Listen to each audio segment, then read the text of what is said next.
allá vamos. No, todavía no. Apreté mal. Ahora sí. 15 minutos. Lo que vamos a ver entonces es ingesta de ayuno. En negro voy a tratar de poner aquellas cosas que ocurren durante la etapa postprandial y en azul lo que ocurre durante la etapa de ayuno. En etapa postprandial vamos a tratar de usar el mismo esquema que teníamos acá. Llega glucosa, ya sea directamente o por la interconversión de exosas a partir de fructosa y galactosa, que como vimos vienen de los alimentos. Esta glucosa puede ir a glucógeno y almacenarse, y eso básicamente está en negro porque es por postprandial. Básicamente va a ocurrir en el hígado y en el músculo. A ver, sí. Se ve, sí. Hígado y músculo. También esta glucosa puede transformarse en piruvato y en acetil-CoA y en dióxido de carbono en el ciclo de Krebs. Y como vimos, todos estos procesos generan coenzimas reducidas, podríamos simplificar, generan átomos de hidrógeno que van a cadena respiratoria, fosforilación oxidativa y producción de ATP. ¿Dónde ocurre básicamente esto? Y dijimos, esto ocurre en todos, prácticamente esto ocurre en todos los tejidos. Hay excepciones. El glóbulo rojo, pero el resto de los tejidos lo hacen prácticamente todos. Este acetil-CoA, si sobraba, iba a la síntesis de ácidos grasos, genera ácidos grasos y genera triacilgliceroles. Esto básicamente ¿dónde ocurre? Este proceso ocurre en el tejido adiposo. A ver si tengo una que se vea mejor. Ya he cargado esto. Ahí está. Hígado y músculo. La T es de todos los tejidos. Y la síntesis de ácido graso y triglicéridos puede ocurrir en el tejido adiposo, M músculo, H hígado, T todos, tejido adiposo e hígado. Básicamente hacen esto.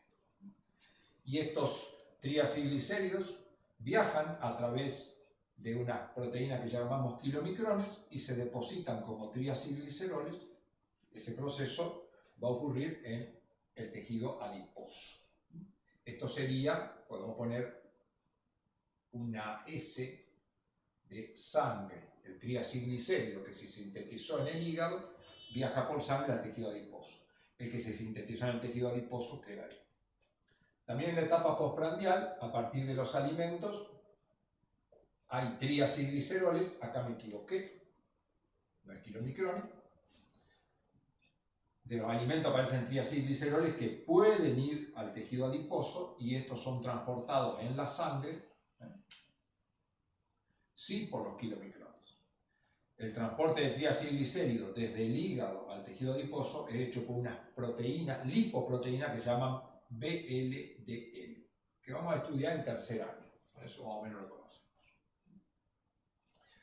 Si hay síntesis de ácidos grasos, tiene que haber degradación de glucosa por la vía de las pentosas, forzosamente, porque necesito hidrógenos en forma de NADPH que lo aporte a la síntesis de ácidos grasos. Y bueno, y a partir de los alimentos recibo aminoácidos, ¿no es cierto? Que estos aminoácidos van a ir a formar proteínas. Y los que sobren, la sobra de aminoácidos va a ir a formar cetoácidos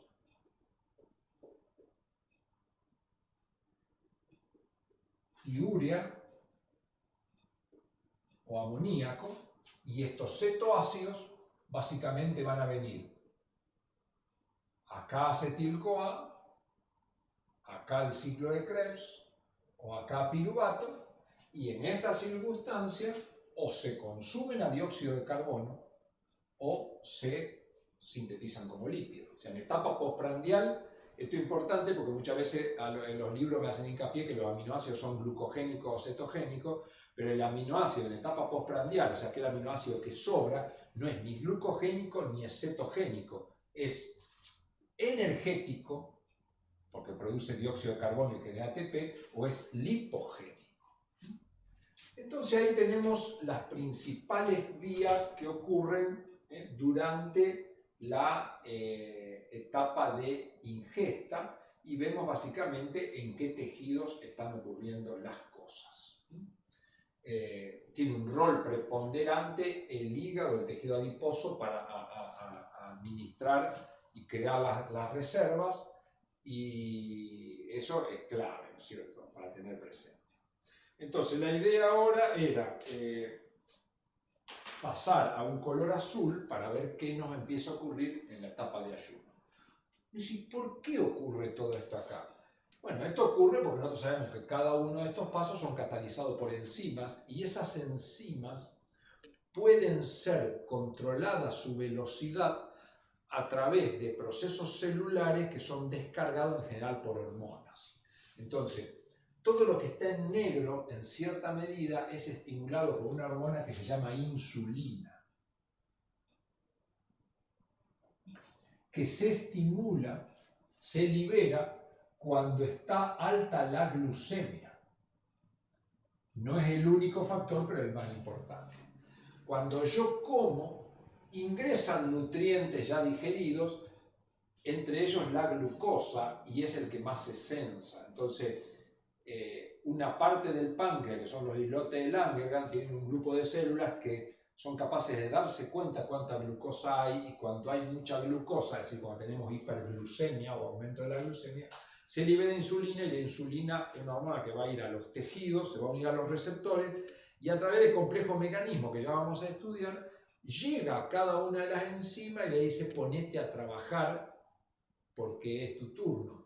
¿Cómo hace eso? Bueno, eso hace cambiándole la estructura tridimensional, es decir, cambiándole la estructura terciaria o cuaternaria de la enzima, porque la primaria no la puede cambiar, cambiando la estructura terciaria o cuaternaria, y al cambiar esa estructura terciaria o cuaternaria, el km de la enzima se hace más pequeño, y al hacerse el km de la enzima más pequeño, aumenta la velocidad, porque al ser más pequeño el km, aumenta la afinidad, entonces capta los sustratos, y entonces de esa manera se pone todo esto en marcha.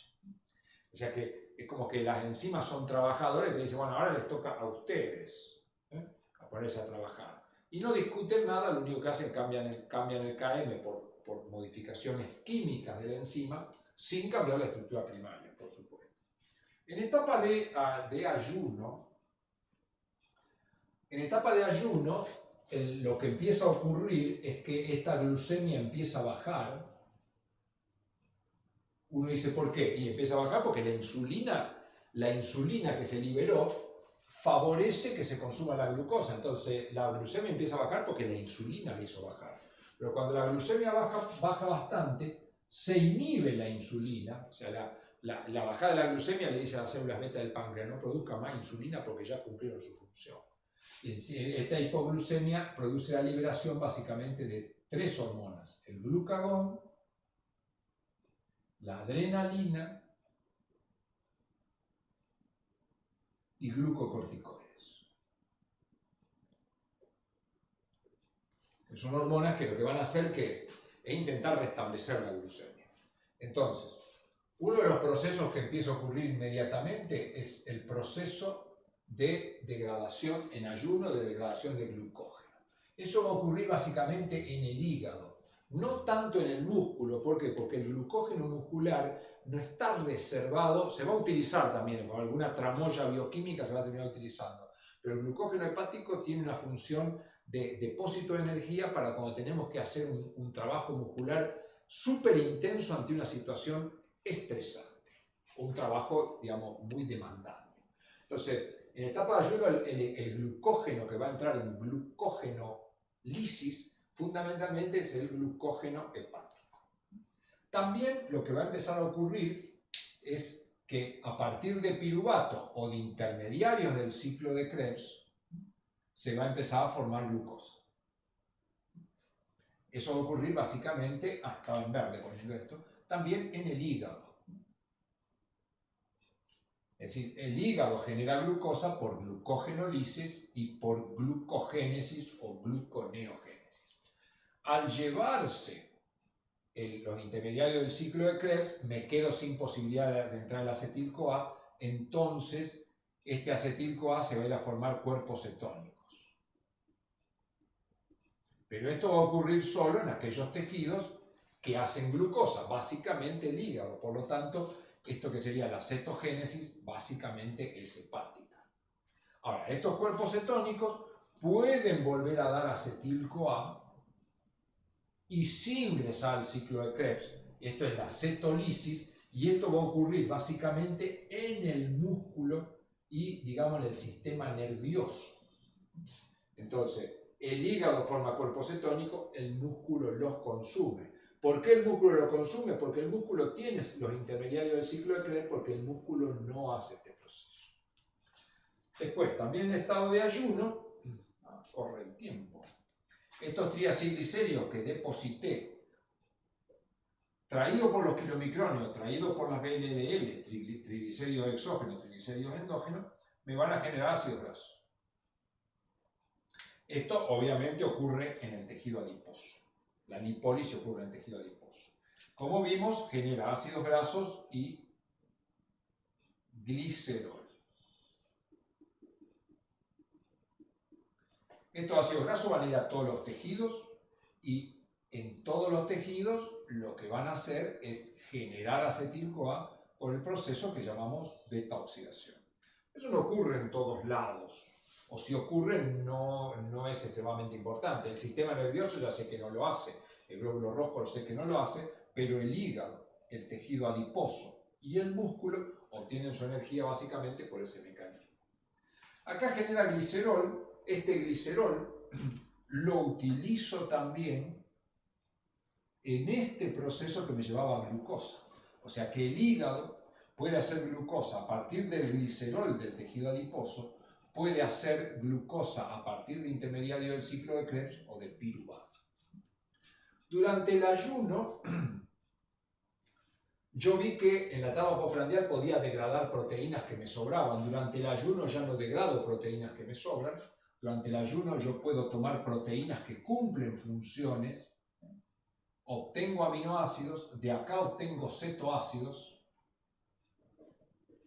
Por supuesto también de acá sacaré la urea y el amoníaco, como dije allá, y estos cetoácidos pueden desembocar básicamente en intermediarios del ciclo de Krebs o en acetil-CoA.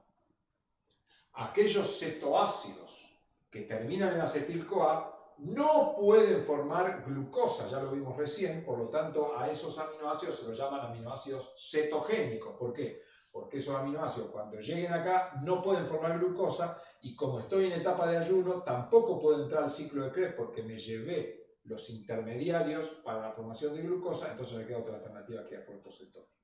En cambio, aquellos aminoácidos cuyas cadenas carbonadas desembocaron en el ciclo de Krebs o desembocaron en piruvato, eso sí pueden formar glucosa. Ahora, este proceso de transformación de cetoácidos acá es básicamente hepático. O sea, el que maneja los cetoácidos de los aminoácidos, ya sea para formar glucosa o formar cuerpos cetónicos, es básicamente el hígado. Entonces, bueno, ahí tenemos las partes fundamentales y como decía, bueno, esto está encaminado por tres hormonas, glucagón, adrenalina y glucocorticoide, que tienen una acción secuencial. Inmediatamente después del ayuno, cuando los niveles de glucosa empiezan a descender, se liberan rápidamente la adrenalina y el glucagón, que son hormonas de acción rápida. ¿Qué hacen básicamente la adrenalina y el glucagón?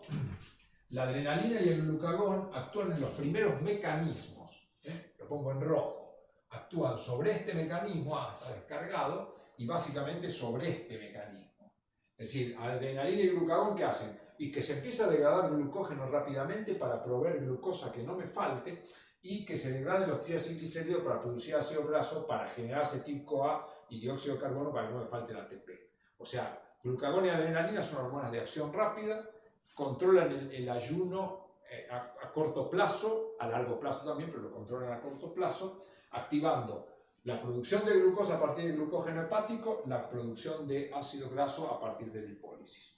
Los glucocorticoides tienen una acción más prolongada y son los que estimulan básicamente este proceso de glucogénesis a partir de productos que pueden ser glucogénicos o no glucogénicos. Muy bien.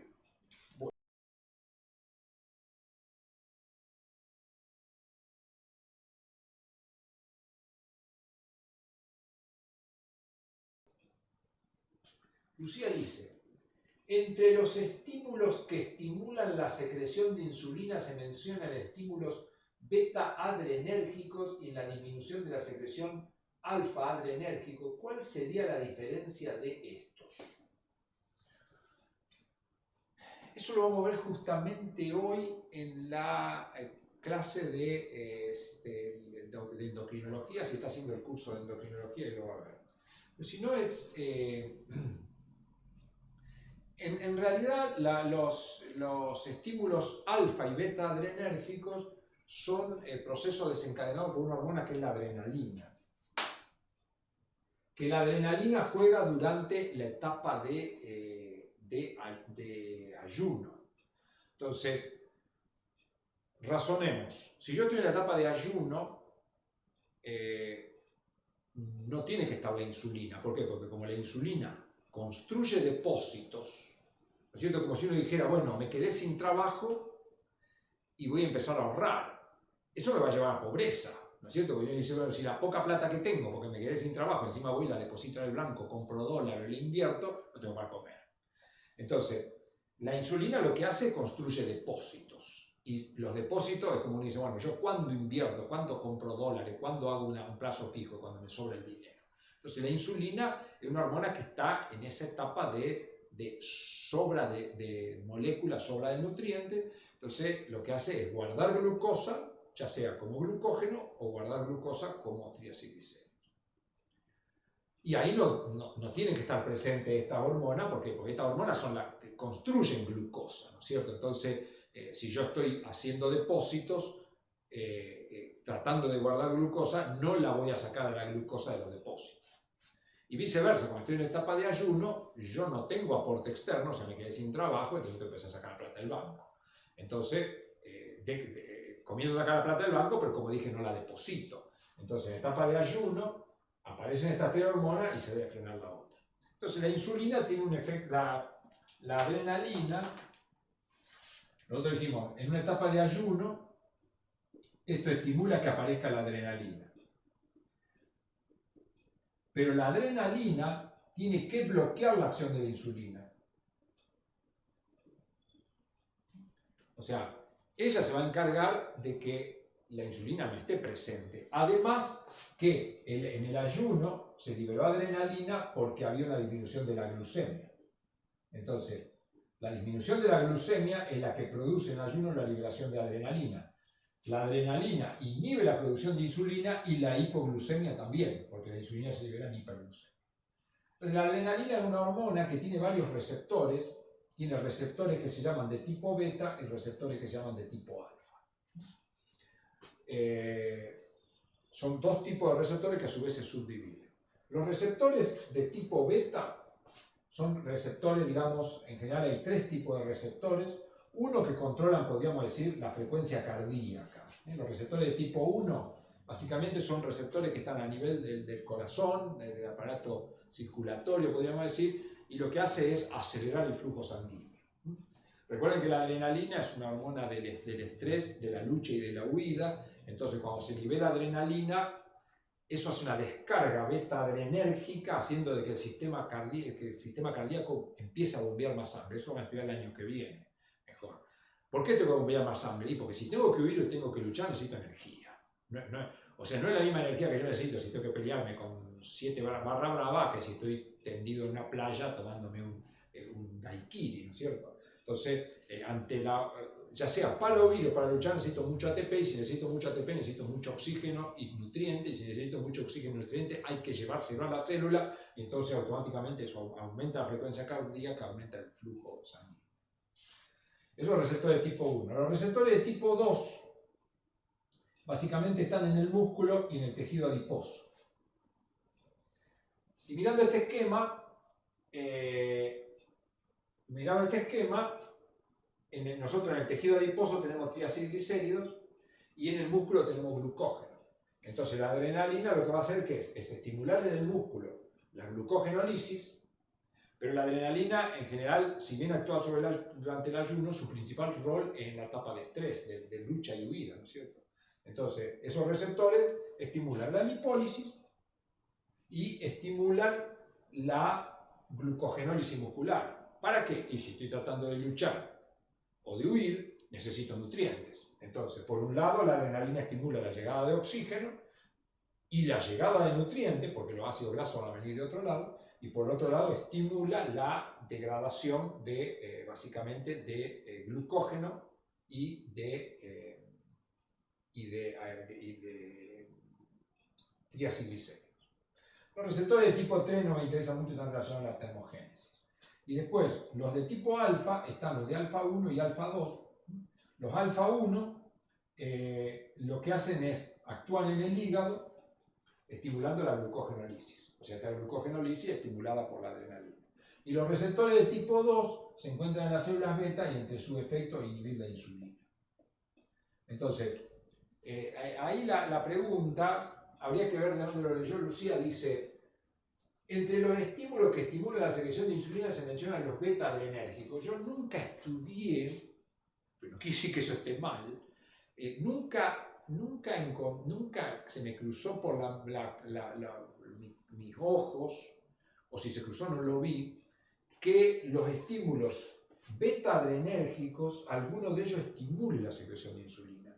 Lo único que sé es que la adrenalina inhibe la secreción de insulina por receptores de tipo alfa, o sea, por efectos tipo alfa-adrenérgicos. Entonces habría que ver de dónde lo leyó, porque puede ser cierto, no sé, no. Pero me llamaría, biológicamente me llamaría la atención que una hormona se libere y por un lado inhiba la insulina y por otro lado la estimule. Por supuesto están en células distintas.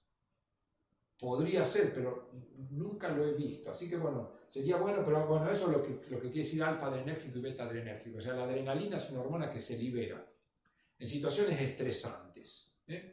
Ejercicio intenso, por eso lo van a estudiar mucho el año que viene en trabajo y tiempo libre.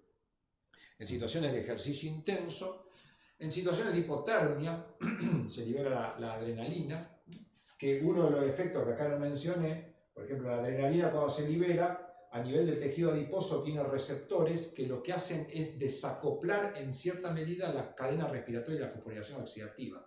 ¿Qué quiere decir desacoplarla? Y que la energía que yo libero a la cadena respiratoria no la uso toda en la fosforilación oxidativa. Entonces, si yo toda la energía que libero en la cadena respiratoria no la uso en la fosforilación oxidativa para formar ATP, se pierde como calor. Y eso hace que durante la hipotermia, o sea, el descenso de la temperatura, la adrenalina contribuye a mantener la temperatura. Entonces, la adrenalina se libera en situaciones de hipotermia, en situaciones de traumas, en una fractura, en ciertos golpes, en situaciones de estrés, me enfrento a un ladrón, por ejemplo, o simplemente siento un ruido. Eso muchas veces lo habrán experimentado en la vida, y si no lo experimentaron seguramente alguna vez lo van a experimentar, que uno por ahí está plácidamente en la casa o en el patio durmiendo o escuchando música o algo por el estilo, y de repente siente un ruido de algo que no es un ruido normal. Nuestra estructura del cerebro, yo no me acuerdo bien, pero creo que es el tálamo el que filtra estas cosas. Entonces, bueno, el tálamo a todos aquellos ruidos que son normales, bueno, escuché el maullido de mi gato, el ladrido de mi perro, la puerta que se cerró, la voz de mi mamá, todas esas cosas, el tálamo lo filtra y sigo placenteramente mirando el partido de tenis, tomando mate o haciendo el que. Pero escucho una voz distinta, a lo mejor yo estoy a la noche y escucho en mi espalda una voz distinta que no la voy, automáticamente me pongo en alerta, por decir un ejemplo, o siento un ruido, algo como alguien que saltó en el patio de mi casa, siento a alguien que saltó, y eso seguramente lo han experimentado. Uno siente el corazón que se le sale por la boca, por el efecto beta-adrenérgico de acá, el corazón empieza a bombear muchísimo más. Entonces, bueno, eso es un efecto. Entonces, no conozco que haya un efecto beta-adrenérgico que estimule la insulina, pero me resulta raro pensar que una hormona que se libera por un lado la inhibe, por otro lado la estimule. Y no es que la adrenalina puede hacer esto, puede hacer esto, hace todo, porque cuando se libera baña con la sangre todos los tejidos blancos y entonces una célula hace una cosa, otra célula hace otra cosa. Es decir, por un lado aumento la frecuencia cardíaca, por otro lado estimulo la degradación de glucógeno en el músculo, en el tejido adiposo, los triglicéridos, por otro lado aumento la liberación de temperatura, por el otro lado aumento la glucogenólisis hepática, por el otro lado inhibo la secreción de insulina para que no me la consuma, no me la deposite la glucosa, me la deje de utilizar como nutriente. Produzco la dilatación de las pupilas para que entre más luz y poder ver mejor, me produce sudoración, vasoconstricción, me pongo blanco, ¿no es cierto? Es como que produce vasoconstricción periférica, porque ¿para qué quiero sangre en la piel? Entonces distribuyo toda esa sangre a los músculos para poder luchar mejor. Entonces, bueno, son todos los cambios que hace la adrenalina que los hace en fracción de segundo. Así que bueno, fíjese, Lucía, eso lo vemos. Pilar dice: ¿se puede detectar diabetes por falla en el metabolismo? ¿No funcionarían bien los procesos postprandiales? ¿Eso afecta el proceso de ayuno? Sí. Sí. Justamente, digamos, el diagnóstico, la diabetes mellitus es una diabetes que se caracteriza por una falta de secreción de insulina o una falta del efecto de la insulina en los tejidos periféricos. Cuando hay un déficit en la producción de insulina se conoce como diabetes tipo 1 o diabetes insulino dependiente, y cuando el defecto es que la insulina llega a los tejidos, pero los tejidos no la reconocen porque los receptores tienen alguna falla, o la insulina tiene una falla que no hace efecto a nivel de los receptores, se llama diabetes tipo 2 o insulino no dependiente. La primera se llama insulino dependiente porque como falla el páncreas en la producción, si yo administro insulina la corrijo. En cambio la otra, como el receptor está mal, por más que yo administre insulina no hace efecto. Entonces, acá la pregunta de Pilar es de detectar. ¿Cómo detecto? Es decir, yo cuando como aumenta la glucemia, eso me libera insulina. Y la insulina desencadena todo lo que está en negro, por lo tanto consume la glucosa, ya sea para acá o para acá, y la glucemia debe bajar. Entonces, en general, vamos a un poco acá. El problema del diabético es que cuando come, su insulina no está o no hace efecto. Por lo tanto, no puede depositar adecuadamente los depósitos. La glucosa, ya sea, no lo puede depositar como lípidos ni como glucógeno. O si lo hace deficientemente. Por lo tanto, esta glucosa queda más elevado que lo normal. Entonces, en general, eso se puede diagnosticar si yo acá tengo la glucemia, ¿no es cierto? Las personas con metabolismo glucídico normal tienen una glucemia que podríamos decir oscila entre 0,7 y 1,1. Ese es el rango de oscilación. Estos son gramos por litro la concentración. Es la glucemia normal. Si una persona tiene una glucemia normal que está en estos valores.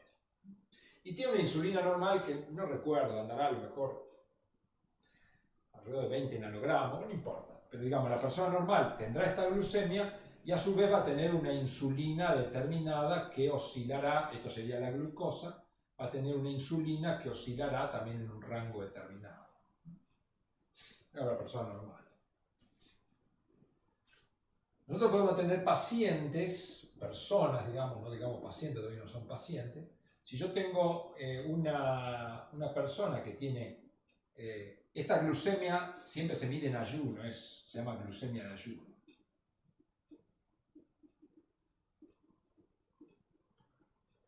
Es decir, en principio uno mide la glucemia de ayuno y esa glucemia de ayuno me dice si el paciente, la persona es normal o no.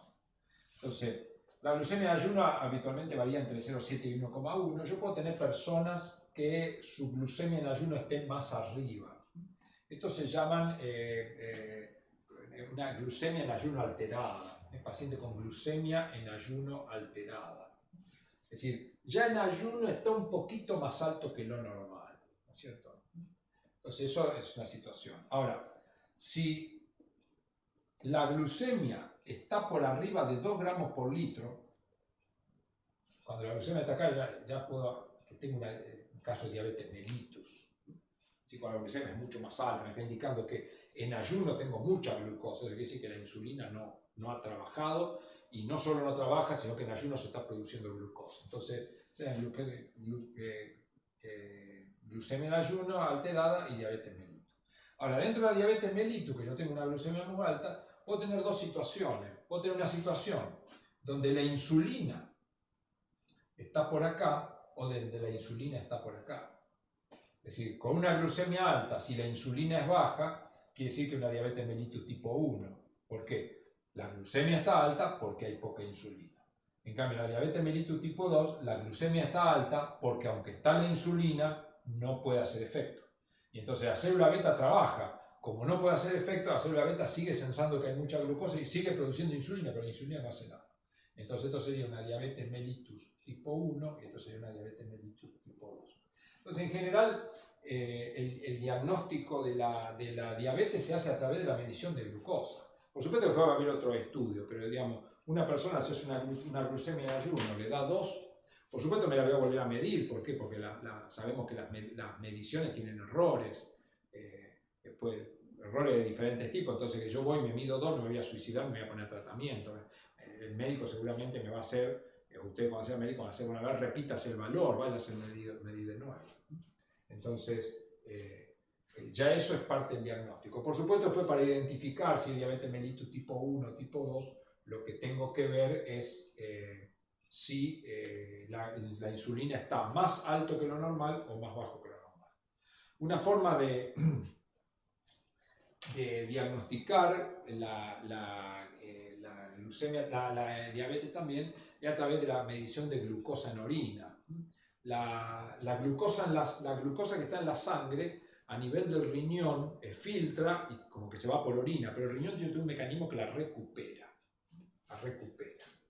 Entonces, pero eso depende de la glucemia plasmática. Si yo acá vuelvo a graficar glucemia, supongamos que la glucemia hace una cosa así. Yo tengo acá un valor que por supuesto es promedio, 1,8 gramos por litro. Esto se denomina, lo van a estudiar el año que viene, se llama un umbral renal. Mientras la glucosa esté por debajo del umbral renal, no hay glucosa en orina. Uno dice, bueno, en esta circunstancia, mientras la glucemia sea más chico que ese umbral, la glucosuria es negativa. O sea, yo no encuentro glucosa en orina. Mientras que cuando la glucemia es más alta que 1,8, yo tengo glucosuria positiva. Entonces, un simple análisis de orina a mí me podría estar indicando si esa persona es diabético o no, si tiene alguna alteración. ¿Por qué? Pues si encuentro glucosuria positiva, quiere decir que ya su glucemia está arriba de 1,8. Que este es un valor promedio, puede ser 1,9, 1,6, pero digamos, está arriba de ese valor, es alta. ¿Por qué? Porque en ayuno debería estar entre 0,7 y 1,1. Entonces eso es un análisis normal de laboratorio, un análisis de rutina. Cuando uno lleva una orina al laboratorio, siempre la orina que uno lleva es una orina de 8 o 10 horas de ayuno. Entonces yo mido glucosa en orina. Si encuentro glucosuria negativa, ¿qué quiere decir? Bueno, que la glucemia tan alta no es. Pero esto no me garantiza que sea completamente normal. ¿Por qué? Porque yo sé que la glucosuria es negativa cuando estoy debajo de 1,8, pero yo para ser normal tendría que estar debajo de 1,1. Entonces, bueno, todo ese conjunto de datos que yo tengo de la glucosuria, de la glucemia, de la insulinemia, todo me va a conducir al diagnóstico. Así que bueno, sí, el diagnóstico de todas las enfermedades es prácticamente en todos los casos es un diagnóstico metabólico, donde yo confirmo que hay algo químicamente que funciona mal. Que a lo mejor lo puedo hacer a través de una imagen, ¿no es cierto? Lo puedo hacer a través de una imagen, de una radiografía, pero siempre en definitiva lo que uno termina reflejando es si hay alguna molécula que está en condiciones o algún proceso metabólico que funciona o no funciona. Bien. Acá Lucía me dice que lo leyó del Guyton. Bueno, habría que buscarlo, lo puede buscar ese pedacito visto, sacar una foto y mandármelo, lo analizamos, a ver. No me extrañaría que haya algo así que sea cierto y no entre en mi cabeza por la lógica y que ocurra. De todas maneras, siempre tenemos que tener en cuenta, bueno, los efectos, cuando decimos que una cosa tiene efectos sobre la otra cosa que enturbia nuestros razonamientos, cuando leemos, tengo que tener en cuenta que cuando yo hablo de una sustancia, esa sustancia tiene efecto fisiológico y efecto farmacológico. ¿Cuál es la diferencia? El efecto fisiológico es aquello que hace, analizado en un organismo, que no está sometido a la adición de sustancias externas. Por ejemplo, yo digo, bueno, yo comí, aumentó la glucemia, se liberó insulina, la insulina es una hormona hipoglucemiante, va a intentar bajar la glucemia, estimulando estas vías. Eso es un comportamiento fisiológico con las concentraciones que puede producir mi páncreas. Pero si yo me inyecto insulina, no puedo garantizar que todo eso que ocurre fisiológicamente ocurra farmacológicamente. Entonces, las respuestas farmacológicas muchas veces no son exactamente igual a las fisiológicas. Hay algunos casos paradigmáticos en eso. De la insulina no lo conozco muchos, no sé si hay algún caso así que llame mucho la atención, pero por ejemplo la paratormona que controla el calcio, todos sabemos que fisiológicamente la paratormona lo que hace es subir la calcemia, mientras que farmacológicamente la tiende a bajar porque tiene efecto antagónico. Entonces, bueno, eso muchas veces nos confunde y muchas veces, como los libros generalizan, siempre hablamos de esto, o sea, un libro trata de generalizar algo, muchas veces lo que hemos leído en la investigación científica es el efecto de la adrenalina sobre, por ejemplo, la insulina, pero se nos perdió en esa dificultad de lectura que la dosis utilizada de adrenalina y las concentraciones que producían dosis farmacológicas. Entonces pero yo decía, mira qué interesante, esto no lo sabía. Sí, no lo sabía, pero también se me escapó que esto es farmacológico. Pero bueno, de esa manera vamos construyendo algo que tenemos que ir corrigiendo. Bueno, ¿cómo se corrige? Bueno, como esto. Lucía me menciona algo, entonces voy a analizarlo un poco y ir construyendo cada vez un modelo que se ajuste mejor a las condiciones experimentales. Es una lucha, una lucha. Bueno, Hernán dice, ¿qué sería lo que genera la necrosis en algunas partes del cuerpo de las personas con diabetes? Nos estamos yendo del tema, pero no importa, porque tenemos tiempo todavía. A ver cómo andamos, sí, 15 minutos más tenemos. En la diabetes, llega la glucosa después que comí, no se libera insulina y por lo tanto la utilización de glucosa por acá y por acá ocurre menos y por lo tanto queda mucha glucosa. Queda mucha glucosa dando vuelta. Al quedar mucha glucosa dando vuelta,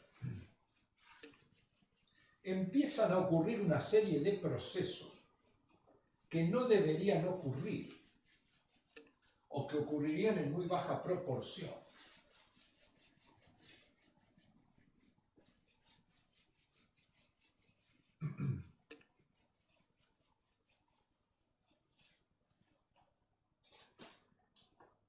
Esto lo vamos a ver en el curso de endocrino también, pero acá lo vamos a ver simplificado.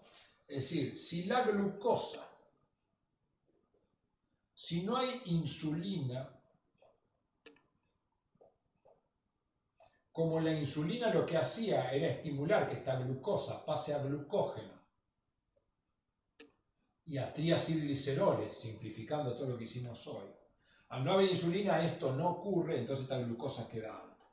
Al quedar la glucosa alta ocurren un montón de procesos, pero básicamente dos importantes. Por un lado, esta glucosa se transforma en glucitol,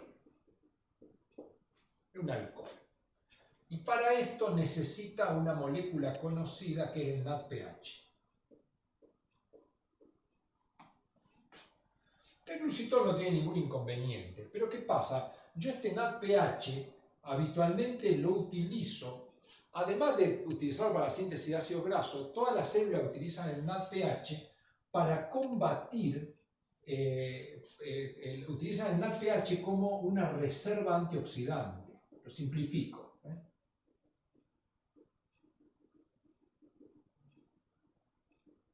Entonces, este NADPH podríamos decir que es parte de esa reserva antioxidante. Cuando yo tengo mucha glucosa, esto que no ocurre normalmente empieza a ocurrir y me consume reserva antioxidante. La reserva antioxidante eran las que me neutralizaban las sustancias que se llaman ROS, que son las Reactive Oxygen Species, especies reactivas del oxígeno, como se llaman, las ROS. Y estas ROS producen daño tisular. Daño en proteínas, lípidos de membrana especialmente, y ADN. Entonces uno dice, bueno, si no tengo insulina, me sobra glucosa, me aumenta el glucitol, pero este no es el problema es que sea por reserva antioxidante, entonces mis estructuras químicas empiezan a complicarse. Por otro lado, esta glucosa se va a unir, cosa que no hace normalmente, a proteínas. Y entonces va a formar lo que se llaman proteínas glicosiladas. Eso ocurre en todos los tejidos, pero una parte que es muy efectiva por la gran cantidad de glucosa que hay son los capilares sanguíneos. Es decir, si este es un capilar,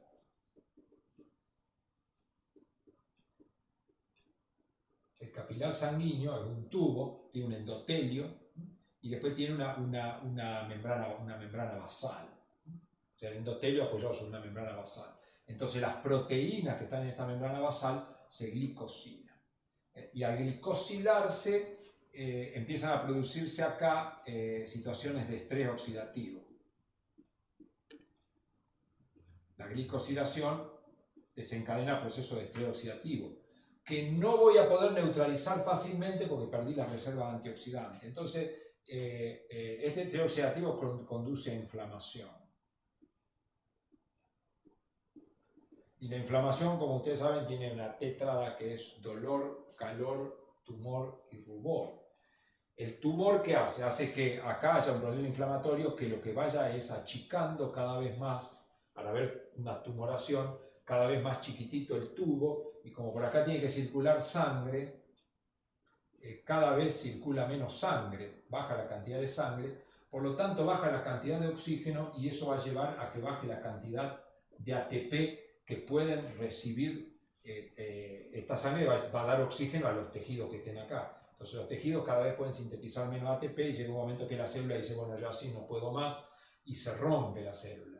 Cuando se rompe libera su contenido y eso produce un proceso inflamatorio mucho peor, y bueno, eso que se conoce como necrosis.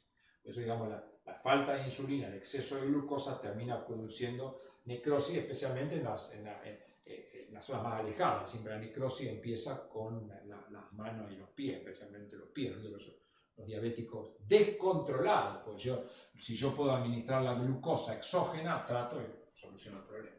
Entonces, bueno, esa sería la relación. Muy bien. Pilar dice, es decir que el páncreas es un órgano que no puede extirparse por completo, porque ¿qué sucedería con la hormona que él produce? No, claro, si yo extirpo el páncreas, yo no sé si es compatible con la vida. En la rata se puede extirpar el páncreas para algunos trabajos experimentales. Yo en una época era muy buen cirujano en rata, o por lo menos me la creía, pero hacíamos, cuando nosotros queríamos una rata diabética, lo que hacíamos le extirpábamos el páncreas, porque al extirparle el páncreas le sacaba todos los acinos productores de las enzimas y a su vez sacaba los islotes de Langerhans. Entonces sacar el islote de Langerhans no podía producir insulina. Por supuesto tampoco producía glucagón, un modelo experimental no de los mejores.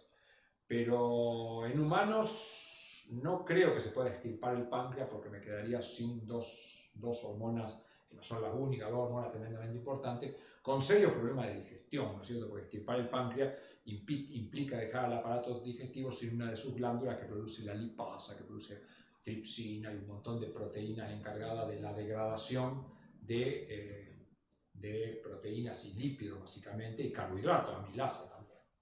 Y a su vez me deja sin controles para el sistema nervioso, porque la insulina que se produce en el páncreas también tiene a nivel del sistema nervioso efectos sobre los centros de la saciedad. Así cuando yo como, aumenta la glucosa, se libera insulina y la insulina tiene una acción rápida actuando sobre receptores con los centros de la saciedad.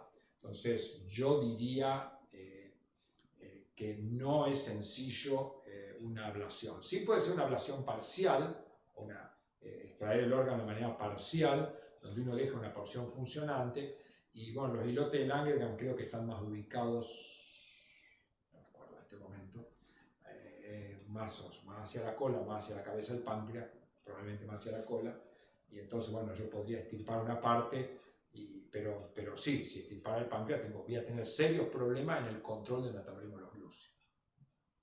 Entonces acá Pilar decía, claro, es un órgano que no se puede extirpar por completo.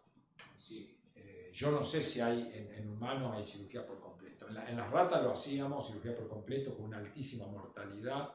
Es un modelo que, bueno, mientras no había otro modelo para estudiar ciertas cosas que uno quería hacer, usaba ese modelo, pero comprometía mucho la salud del animal. Entonces se pasó a otro modelo en el cual, cuando yo quiero estudiar alguna droga para tratamiento de la diabetes o algún cambio metabólico que ocurra, lo que yo tengo que hacer es frenar la secreción de insulina. Entonces, en este momento hay dos drogas, menos el aloxano y la estreptozotocina, que son drogas que yo las puedo administrar a un animal de experimentación, por supuesto, y esas drogas anulan el funcionamiento de las células beta, por lo tanto esa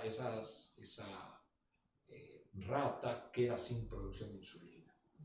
Es un modelo muy útil para estudiar, pero muy terrible para los investigadores que lo tengan que hacer, porque ahí uno realmente donde aprende que la insulina es importante para el crecimiento y el desarrollo, ¿no? Las ratas, la podría buscar porque tuve una de mis mascotas más queridas entre todas las ratas, se llamaba Lila. Era una rata, tenemos dos, un macho y una hembra. El macho se llamaba Atila y la hembra se llamaba Lila. Y era rata que la habíamos hecho diabética por una investigadora que estábamos trabajando, tratando de hacer un software para que simulara el control del páncreas sobre la glucosa. Y bueno, cuando uno miraba a Atila y a Lila, una rata normal tenía este tamaño y Atila y Lila eran así. Entonces, si uno leyó en los libros que la insulina es importante para el crecimiento y no lo creyó, basta ver esa foto. La podría buscar. A Lila la tengo enterrada acá con todas mis mascotas. La verdad me acompañó durante mucho tiempo, pobrecita. Es muy triste la investigación con ese tipo de cosas. Por supuesto hay que hacerlas porque los científicos estamos para solucionar, los científicos que trabajamos en la ciencia biomédica estamos